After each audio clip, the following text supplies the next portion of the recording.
Next is question number 12. Three particles A, B and C are situated at the vertices of an equilateral triangle ABC of side D at t equal to 0. So,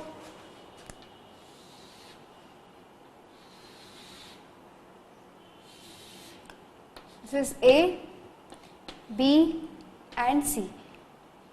ये particle A है, ये particle B है और ये particle C है. Eight t equal to 0 ये तीनों particle एक इक्विलेटरल ट्राइंगल के जिसका साइड D है उसके वर्टाइसेस में है. ठीक है. Now each of the particles move with constant speed v. हर एक पार्टिकल कांस्टेंट स्पीड v से मूव करना स्टार्ट कर दिया है. ठीक है.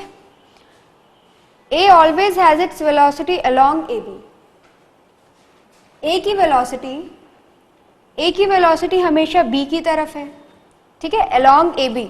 सपोज ये लाइन है सी डी. सी की वेलोसिटी जो है that is always along C D. इसका मतलब कि हमेशा वो डी की तरफ है. डी यहाँ पे जाएगा तो इसकी वेलोसिटी ऐसी हो जाएगी. डी यहाँ पे जाएगा तो इसकी वेलोसिटी ऐसी. Along the line C D, along the line A B, मतलब कि ए की वेलोसिटी हमेशा it is the velocity of A is always directed to B. B along BC, velocity of B is always directed to C, and C along CA, that is velocity of C is always directed to A. So, at what time will the particle meet each other? देखो,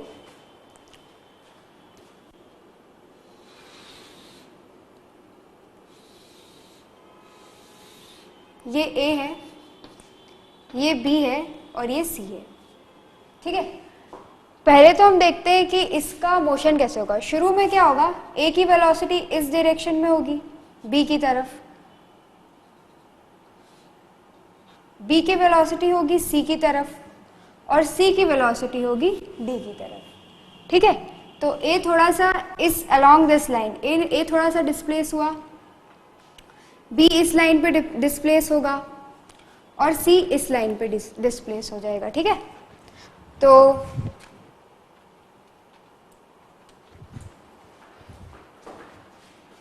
अब जो triangle बनेगा वो ये बनेगा.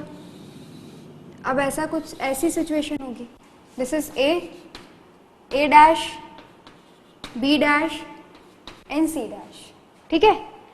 Now next, अब A की velocity A जो है उसकी वेलोसिटी हमेशा it is directed to B. मतलब अब A की वेलोसिटी का डायरेक्शन ये हो जाएगा, B की वेलोसिटी इस डायरेक्शन में हो जाएगी और C की वेलोसिटी इस डायरेक्शन में हो जाएगी. तो A डिस्प्लेस होगा, थोड़ा यहाँ पे आएगा, B डिस्प्लेस होगा, यहाँ जाएगा, C डिस्प्लेस होगा, यहाँ जाएगा. फिर एक ट्राइंगल बन जाएगा अगर हम इन तीनों पॉइंट को मिलाएंगे तो. ठीक है. और ये सारी चीजें सेम डिस्टेंस कवर करेंगे क्योंकि वेलोसिटी सेम है सबकी, तो डिस्टेंस भी सेम कवर करेंगे. Now after some more time यहाँ पे A कहाँ पे आ गया, A यहाँ पे आ गया. This is suppose A double dash, this is B double dash and this is C double dash. अब उसके बाद A की velocity again directed to B, B की velocity again directed to C, C की velocity again directed to A. ठीक है. तो A थोड़ा सा डिस्प्लेस हुआ along line AB, B displace होगा अलोंग लाइन CD और C डिस्प्लेस होगा along line BC sorry, and this is CA. फिर एक ट्राइंगल बनेगा. तो ये ट्राइंगल छोटा होते जा रहा है. A dash, A triple dash, B triple dash and C triple dash. ठीक है. तो हम क्या ऑब्जर्व कर रहे हैं कि ये जो ट्राइंगल है ये छोटा होते जा रहा है. फाइनली क्या होगा, ऐसे ऐसे आते आते सब इस पॉइंट पे मिल जाएंगे, सब इस पॉइंट पे मिल जाएंगे. ठीक है. कि जैसे जैसे टाइम होता जा रहा है, जैसे जैसे टाइम पास होता जा रहा है वैसे वैसे ये ट्राइंगल और छोटा होते जा रहा है. ठीक है. फाइनली क्या हो जाएगा, फाइनली ये तीनों पार्टिकल सेंटर पे आ जाएंगे. ठीक है. ए जो पार्टिकल ए होगा उसकी ट्रेजेक्टरी कुछ ऐसी होगी, बी पार्टिकल की ट्रेजेक्ट्री कैसी हो रही है, कुछ ऐसी हो रही है, एंड सी की ट्रेजेक्ट्री कुछ ऐसी है, ऐसी, ठीक है। This is A, this is B and this is C, ठीक है। नाउ अब हम किसी दो पार्टिकल को कंसिडर करते हैं, एक पार्टिकल ए और एक पार्टिकल सी। पार्टिकल ए जो है उसकी वेलोसिटी क्या है, v along the line A B. तो इसके दो कंपोनेंट बनाएंगे हम, एक होगा अलोंग लाइन ए सी और एक होगा परपेंडिकुलर टू ए सी। तो अलोंग ए सी इसका वेलोसिटी कंपोनेंट कितना हो जाएगा, v cos 60 degree, and perpendicular to A C will be v sin 60 degree, ठीक है। वैसे ही सी का हम देखते हैं, सी के भी ऐसे ही होगा। सी की वेलोसिटी किस साइड है, ए की टुवर्ड्स है। सी की वेलोसिटी कितनी है, v टुवर्ड्स ए, सी की वेलोसिटी है v। तो वेलोसिटी ऑफ ए उसका एक परपेंडिकुलर कंपोनेंट होता है which is v sin theta √3v/2 and one component of the velocity of A is towards AC, is along the line AC and is v/2। C की velocity तो है ही A के towards directed, C की velocity है v A के towards directed, ठीक है। अब देखो यहाँ पे एक्चुअली हो क्या रहा है, पहले AC के बीच में डिस्टेंस था d, अभी इनके बीच में इनिशियल डिस्टेंस है d एट t = 0। बाद में क्या हो रहा है, जैसे जैसे टाइम बीतता जा रहा है ये ट्राइंगल छोटा होता जा रहा है, लेकिन ये हमेशा ट्राइंगल ही है। इसका मतलब कि A और C के बीच में स्ट्रेट लाइन तो है, ये मतलब ये तीनों ट्राइंगल बना रहे हैं, बट बस ये ट्राइंगल की साइज छोटी होते जा रही है। AC लेंथ है, then A dash C dash AC से छोटा है, then A double dash C double dash A dash C dash से छोटा है। इसका मतलब कि AC पास आते जा रहे हैं और फाइनली ये सब एक साथ आ रहे हैं। AC पास A और C ये पार्टिकल पास आते जा रहे हैं और फाइनली इनका डिस्टेंस कितना हो जा रहा है एक दूसरे से, 0। तो टाइम कितना लगेगा, तो टोटल डिस्टेंस ये कितना ट्रैवल कर रहे हैं A और C मिलने के लिए, this is d and speed is relative speed. इनकी अप्रोच स्पीड क्या हो जाएगी, approach speed will be v/2 + v। ये एक दूसरे को v/2 + v से अप्रोच कर रहे हैं, तो इनकी टोटल स्पीड कितनी हो जाएगी, 3/2v। So time taken will be how much, distance upon speed, that is 2d/3v. This will be the time taken for them to collide. Okay. Next is question number 13. A river 400 meter wide is flowing at a rate of 2 meter per second. Velocity of river is given to be 2 meter per second and width is 400 meter wide. 400 meter. A boat is sailing at a velocity of 10 meter per second. Velocity of boat 10 meter per second with respect to the water in a direction perpendicular to the river.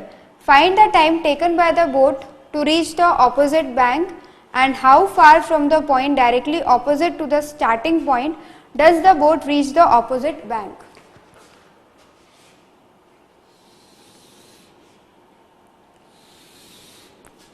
Boat यहाँ से start करती है, ठीक है, और boat की velocity जो है, a boat is sailing at 10 metre पर second with respect to the water in a direction perpendicular to the river.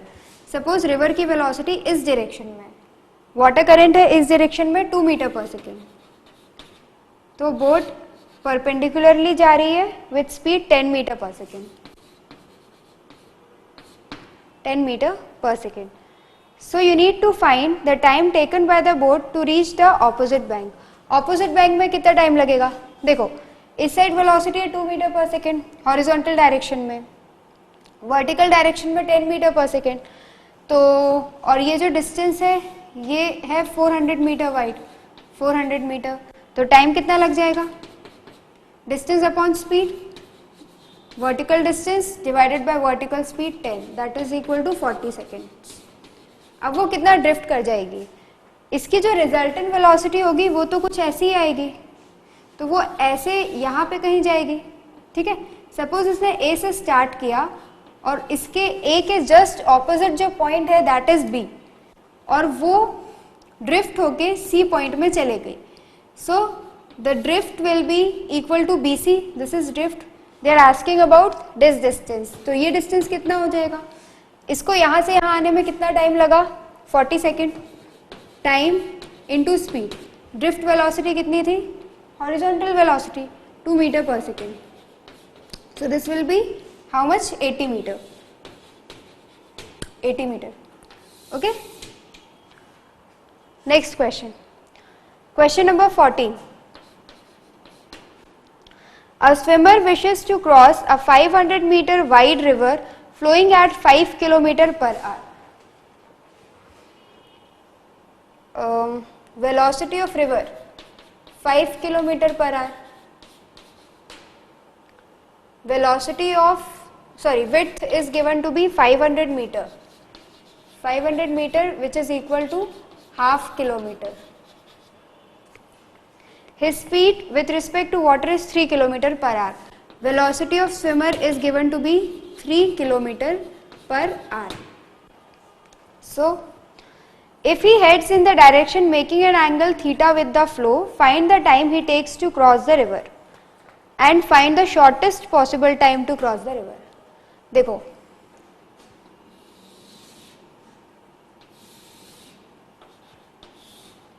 Width दे रखी है 500 metre, that is half kilometre.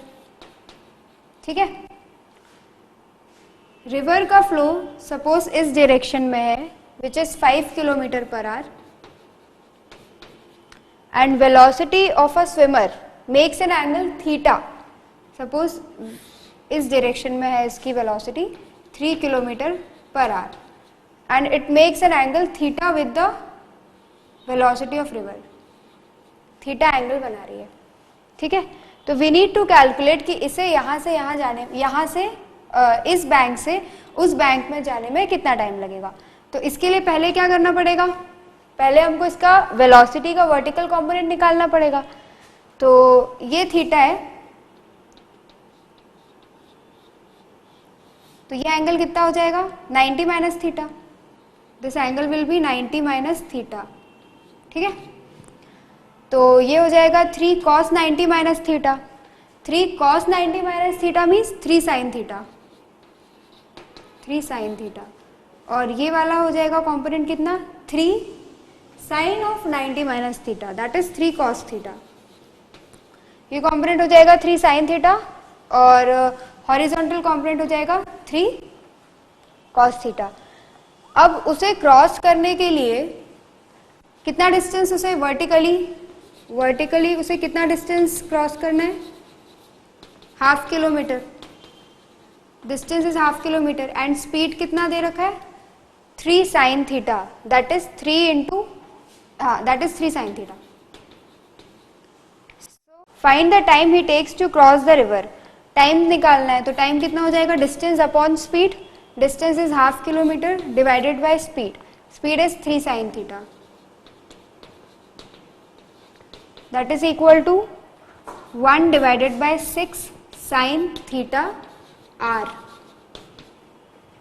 सारी स्पीड जो ये डिस्टेंस किलोमीटर पे और स्पीड किस में? 5 किलोमीटर पर, मतलब सारी स्पीड्स किलोमीटर पर आवर पे, तो ये आर में आ जाएगा.